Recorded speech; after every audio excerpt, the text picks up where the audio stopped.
course, my ankle decides to start itching as soon as I go live and I can't move. Hey guys, we are live and we are here today with an early show. Feels weird to do a show this early and it's so bright in here for a change. Woohoo! We are here today with the author of the debut novel Hidden City. And I'm not even prepared. I didn't even bring up the cover of the book. I'm such a horrible person. I'm so used to having like the print copies. I can just whip it out. Whip it. It's coming. Right. So here is the cover of the book. See if I can like show it to you guys without all the glare. And it is about a girl that is Jewish.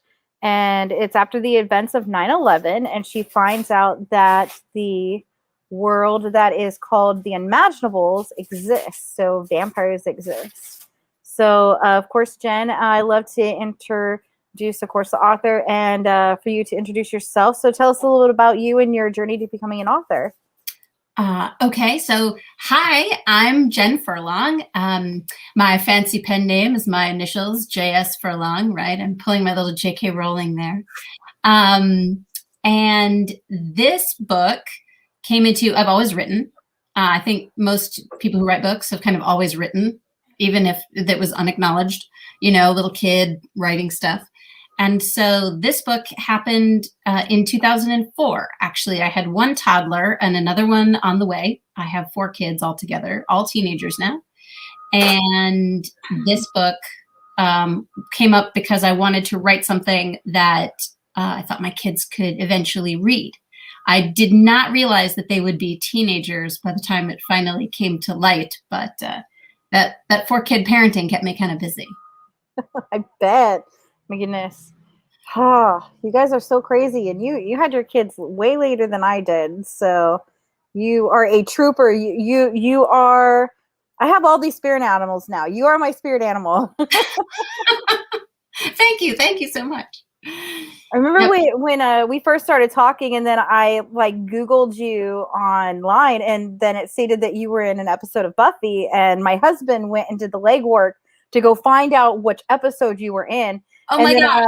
And we were talking and I was like, you look like a baby in this. I swear I thought you were maybe 16 in that episode. And it was very exciting. I went and rewatched it yesterday.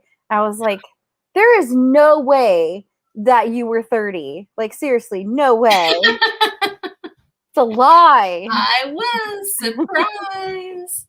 Yeah, it was good fun. It was good fun. I'm very grateful to Joss Whedon for casting me in that. So cool.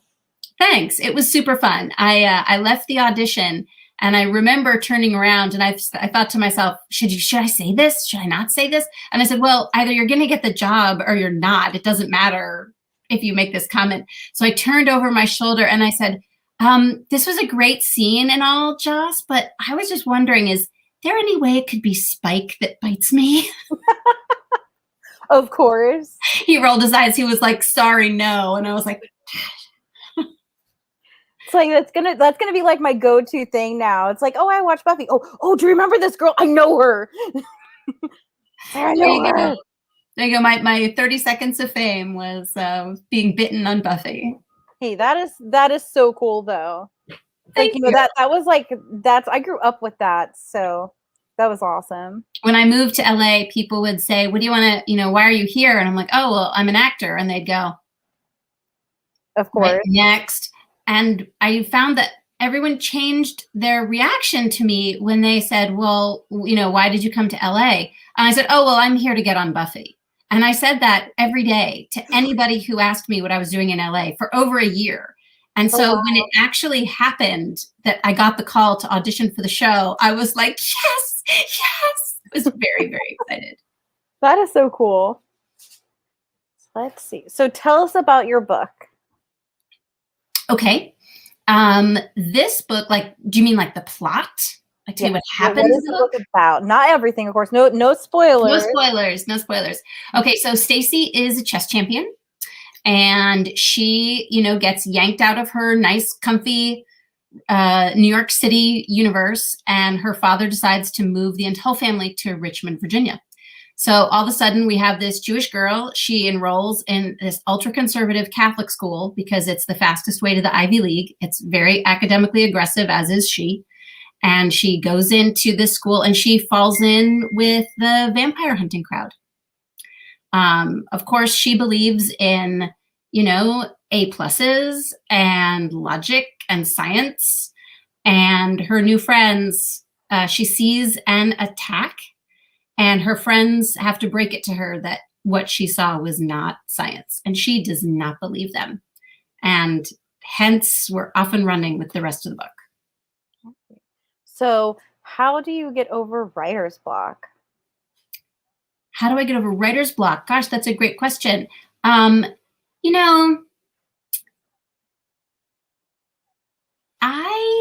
think that you just kind of suck it up, honestly.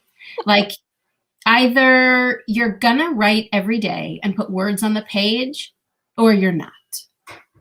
And if you can't think of something, you can either be like, oh, poor me, I can't think of anything. I probably should go and try to think of something. Or you just start writing.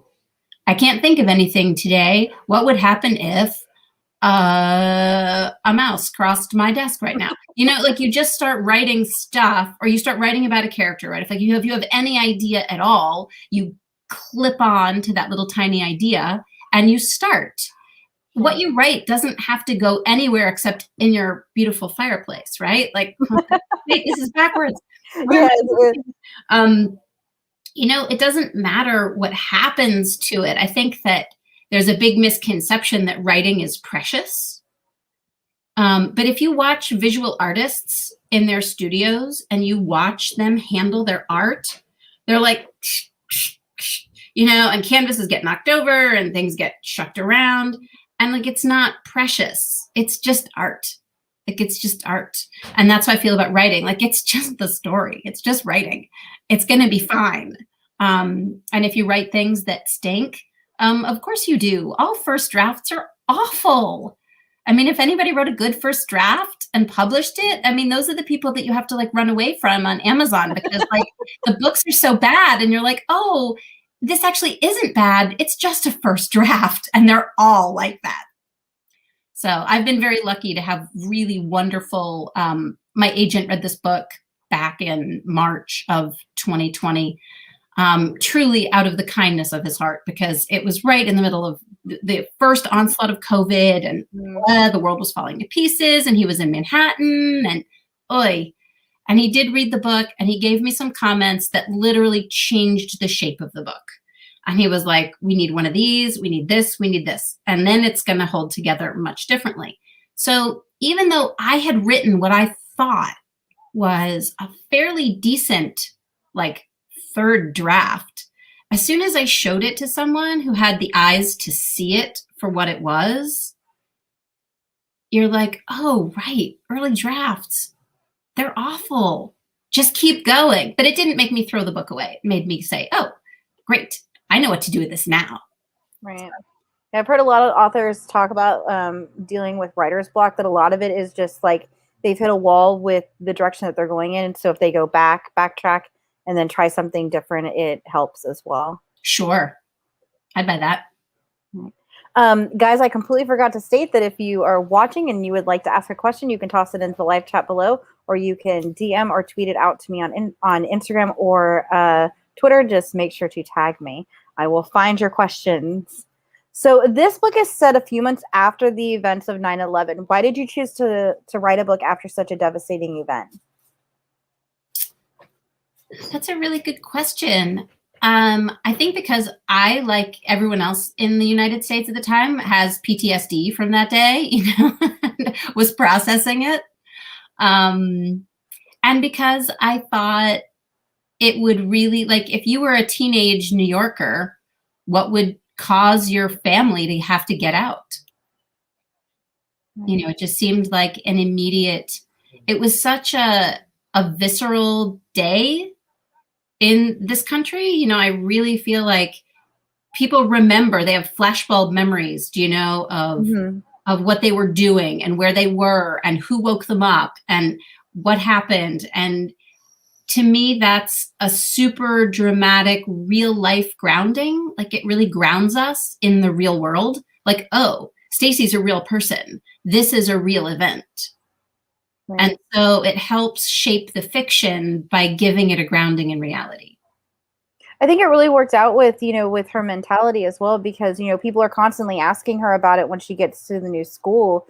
And she, really kind of doesn't want to talk about it, but they constantly keep asking her. So I think it worked out a lot within that as well. Yeah, 3 different people, I guess, ask her questions. Plus, she gets nailed by the class really early. Yeah, I mean, that was insane to just come out and ask that. Like, you just got there. That was crazy. But, teenagers are teenagers. Yeah. Let's see. How do you juggle kids and writing? Oh, gosh. I can't reach it. How do I juggle kids and writing? Well, for a long time, to be quite honest, I didn't. I had 4 kids, 3 in diapers. It was busy. Yeah, I had 4 kids in 6 years. Like, it was quick. So when I finally did start, I did one of the Stacy novels as a NaNoWriMo. So the National Novel Month in November. Yeah. And I literally would come in this room, and I would sit down at my computer, and I would close the doors, and I would say, do not interrupt me for an hour. And the way that I would do it, I would say, anything you ask me during the hour that you're not supposed to interrupt me, the answer is no. And it's no forever. Ooh. Right? Like if I come out and you say, Mom, if you interrupt me, Mom, can I watch TV? No. And then I come out and you say, Mom, can I watch TV? I'm saying, I already told you. The answer is no, because you interrupted me. Right? Like you kind of have to be kind of a drill sergeant when it comes to having a whole lot of kids. And so that's how I managed it. And now my best friend was super sweet. I was like, everybody interrupts me all the time. And she was like, I have a solution for you. And it's sitting right there and I can't reach it, or I'd show it to you. She bought me a hula hoop and she said, put it around your chair as the cone of silence. And when people walk through the room and they see that you're sitting inside the hula hoop, they're not allowed to talk to you. And if they do, like, it's the same thing, like there's some kind of consequence. And so I know it sounds super goofy, but to this day, I mean, and this was only, like a year ago that she sent me the hula hoop. I actually do put the hula hoop, I lean it up against this chair on the back. That's awesome. Okay. So if you walk through here and you see the hula hoop against my chair. I have spoken with a ton of authors, and I have heard everything from, like, they do it when the kids are asleep, either before school or after school. Yeah, I do that in bed. I've heard, like, noise canceling headphones. They go somewhere else. I have heard everything under the sun. That is the coolest thing ever. I love it. I love it. That is. Well, I have to do all of my recording when I do the audiobook recordings. I have to do that before everybody's up. So I get up at 4 in the morning. To recording. And like, now you have like a soundproof room in your house. This is my soundproof room right here. And this house was built in 1890 and it's very dead, actually. So I put a pillow on the side. I have a desk right here and I put a pillow against the side of it. And I have my little, my little split screen here and all that stuff. And I literally just hunker down and I do it right here. And then I edit out any sort of like noise reduction and all that stuff at the end. But it's very quiet in here actually when the whole house is asleep. So how do you do the audiobook? Do you have to, like, you record like a chunk at a time and then go back to make sure that it sounds okay? Or it's actually if anybody listening is an ACX narrator, my hats are off to you. It is quite a process. I start by, I bring up the text copy of the book on my screen, and I put my DAW, my digital audio workstation, next to it. So I open my recording program, and then I read the book. So I do it for performance. And if I make a mistake, I roll back over and redo that little chunk that I messed up or breathed or, did something disgusting. And then, so that part gets done. And that's the fun part. Like the performance, like is so fun. So you do that, and then you take the file and you have to put it through all of these. It's called mastering. You put it through all these different processes. So I yank my file out of my recording. I put it into a different digital audio workstation. I mix my stereo down to mono, and then I do all these different processes to clean up the sound and the mouth clicks, and if I made a plosive that is too loud, or if I needed to re-record a section and I didn't record over it at the time, I have to edit it in. And then you send it off to ACX. You have to put it through the second check program to make sure that it, like, you didn't miss anything and the tail is the right length and the head is the right length. And then I send it to ACX, and they one of the lovely humans at ACX goes over it and listens to the book and looks through. Wow. Oh, yeah. And looks at all the files and makes sure that they look right and that it sounds good. And once it passes quality control, then you can, it gets released to Audible. Yeah. And I'm super excited. I'm hoping by April, we'll be able to see this, have this book on Audible, maybe by the end of March, if the ACX gods smile. Man, that sounds like people that I've seen, like people editing videos for their YouTube channel is like, man, you know, again, you know, hats off to them, because you don't realize how much work goes through all of this creating stuff. And I am what you see is what you get. There is no editing in any of my videos. There's a lot of, it's a big process. I see edited things and I'm like, how did you do that? Right. It is so crazy. So why vampires? Oh, why not? Why vampires? Who doesn't love a good vampire story? Like, I just love them. I just love them. There's no reason. I just love them. The first book that I wrote is called The Revelation Hunters, and we'll probably get that on the list to be published in the next couple of years. And it started off as a short story, and it wasn't a vampire story. And then as I wrote, it became a vampire story. And I just had so much fun. When I was in my 20s, I played a lot of different role-playing games. And one of my favorites was Vampire the Masquerade by White Wolf. I remember that one. Yes. And I loved it. I had so much fun. And they eventually invited me to write the book on bad guys for the live action role-playing game called Antagonists. So I wrote that. And I wrote a short story for the beginning of it, which didn't end up in the final book, but again, a vampire story.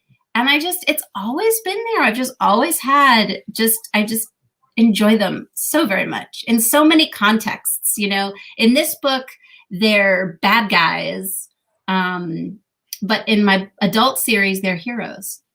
Ah. So it's a very different approach. So will you be creating your own mythology with vampires, or are you just going with? You are. Okay. Yeah. It's not the White Wolf, but I have to say that I am.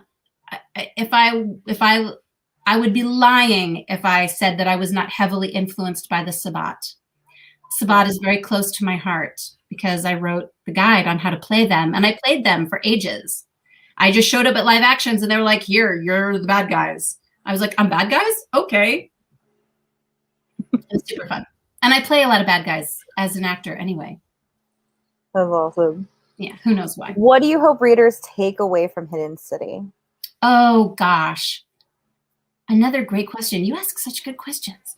I really want them to take away, make a plan, stick to the plan, be ready to change the plan, and keep your mind on the mate. You know, that to me, when that happened, that didn't happen in the first or even the second or even the third draft. And when that finally happened, it tied the whole book together for me. And if you don't know what I'm talking about, go read the book. And I really want them to take away the idea that it was fun, right? That they had fun. I write like, I respect that a lot of fiction is very literary, but I also really respect the fact that I read for pleasure and I read for escapism. And a lot of people do too. I read to relax. And so I wanted to create a book that when I hand you the book, you don't have to think.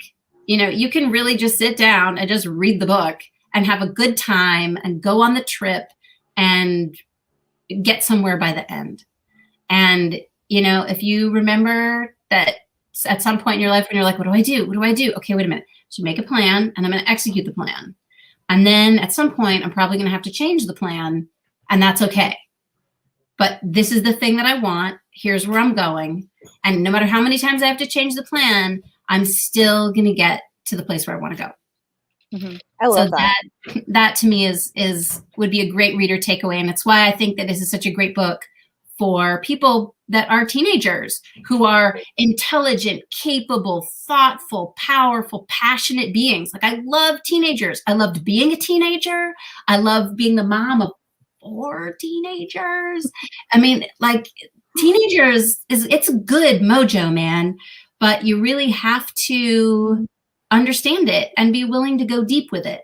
And so I'm excited because this is the first book in a series of 7. So we have a lot more to go.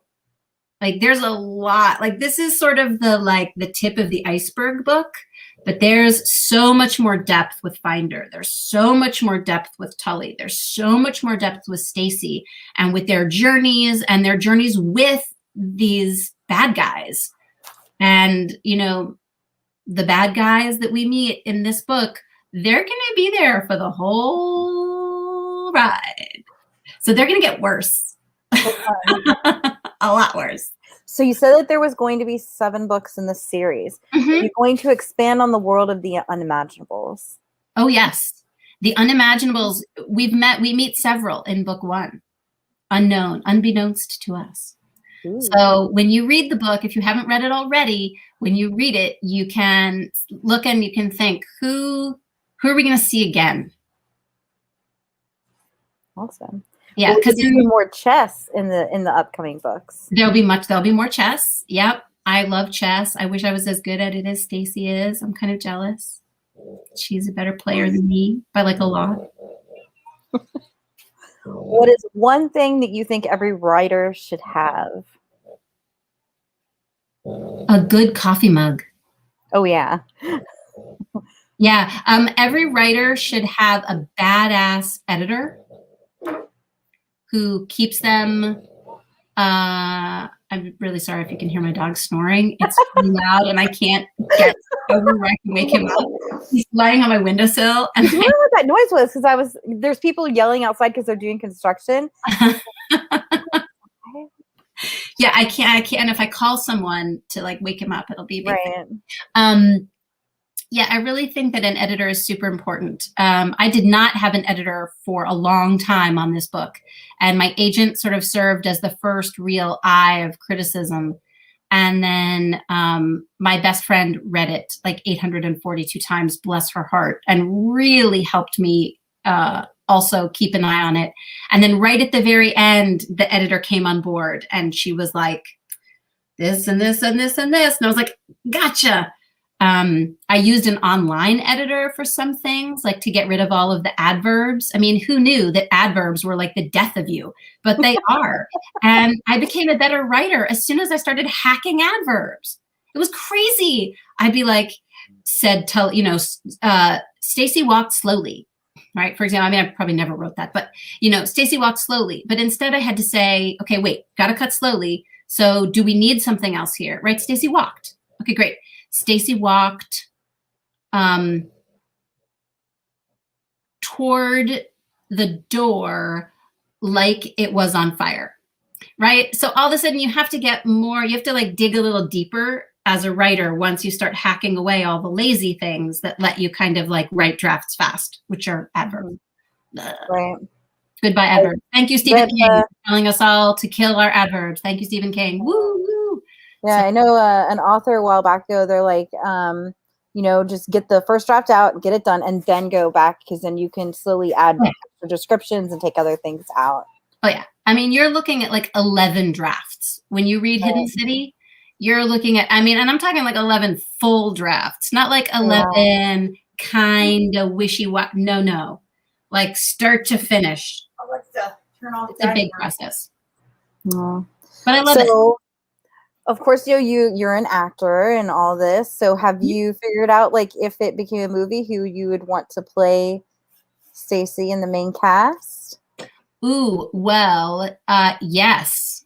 I think it really should be a TV series. It feels like reading TV, feels like TV to me.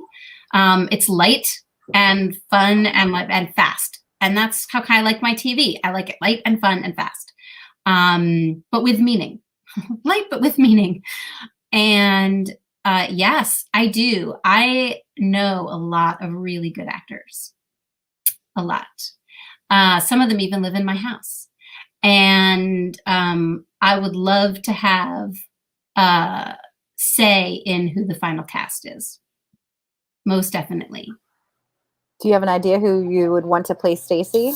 No, Stacy is a mystery. Stacy is a mystery because she needs to look young and yet have maturity. And I feel like whatever network picks the show up eventually is going to have a strong opinion on who plays Stacy. So I have tried to remain very open and unattached to that particular role. It would be ideal if it's a name, because that way, you know, it's like Zendaya in Euphoria, right? Like those things go together. You know, we hadn't heard of anybody else, but we'd heard of her. And she's the lead. So I kind of feel like that would be an intelligent production decision, but that's probably not going to be my production decision to make. But the supporting cast, oh yeah, I have very strong opinions about the supporting cast. What? Child through the window. Shoosh. It's like, what? Mom is on a show, dear. So what have you been reading lately? Oh, I'm ashamed of myself. I have really read very little. The process of writing this book and of putting this book into the world has really sucked all of my reading time. Occasionally I'll grab a book that I already love and I'll read like a page just to kind of freshen. But I find that when I'm writing, because I'm writing book 2 right now, it's written, but it's being redrafted. You know, remember that thing, that write the first draft and then keep going? So I'm in the keep going phase. And for me, I don't read a lot while I'm writing because I find that I'm easily influenced by the voices of others. And I need to be listening to myself and my heart and the universe at large. Do you know, like I need this story is downloading from its, you know, universal source. Like, so this story is coming into me right now. And so I don't read a lot while that's happening. But the book that I read most recently that I did enjoy, which I read back last year in the summer, I read The Coldest Girl in Cold Town by Holly Black. I really, really enjoyed that. Awesome. Well, thank you so much for coming on the show. Guys, make sure to check out Jen's book on Amazon, and it's at a whole bunch of other different places. I know the link below to purchase from Amazon is below. And request it at your library. Yeah, request it at your library. If you request it at your library and you send me a little message on Instagram or something like that and let me know, and I will give you a humongous thank you, because the library in my county now carries it and it's checked out already. And yeah, I went to the library to look for it and they said, hey, there's an 8-week wait list for this book. Oh, wow. And guys, you can also sign up for her street team. And then there's also one other thing we wanted to talk about. There is a contest going right now. The art contest. Yes. Oh my gosh, how could we forget about that? So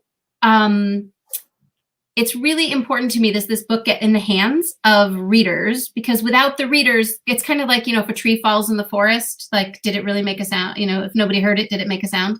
So if you have a book and nobody reads it, like, do you really have a book? And I kind of think no.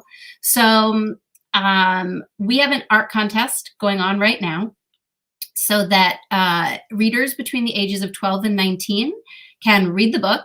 They can create any kind of visual art that they want, submit it to the contest, and the prize is that the winning art will be published as a fan art section in the back of the first edition print copy of the book later this spring. And I think that So, is yes, you can go to jsfurlong.com and get all the information about the art contest. Ask your art teacher at school. If you're homeschooled and you don't have an art teacher, I'm sure you're very resourceful and your parents are very resourceful, so you can find your way to my website and get all the info. There you go. There you guys have it. Make sure to sign up for the street team and share, and we will catch you guys later, of course. Awesome. And, hey, Jessica, can I ask you one question though? Sure. Your graphic was so great for this Oh, day. yeah. Can you make it appear in my copy? Like, can you make that happen? Because that was like magic when I saw that graphic, and I was like, wow, could she do that in real life too? It would be so cool. Unfortunately, no. Alas. All right. Well, thank you. It has been such a pleasure to be here. I really appreciate you having me on. No problem. And guys, make sure that I actually have another show today at 6 p.m. with Jennifer. I am not going to attempt to pronounce her last name, but it is for her debut of Silver and Shadow by Flex Publishing. As you can see, I'm still reading this book. It is so good, though. If you guys like Sarah J. Maas and stuff, you will definitely enjoy this story. So make sure to check it out, and I will see you guys at 6 p.m. Have a good day. Bye. Darn, bus driver never dropped her off.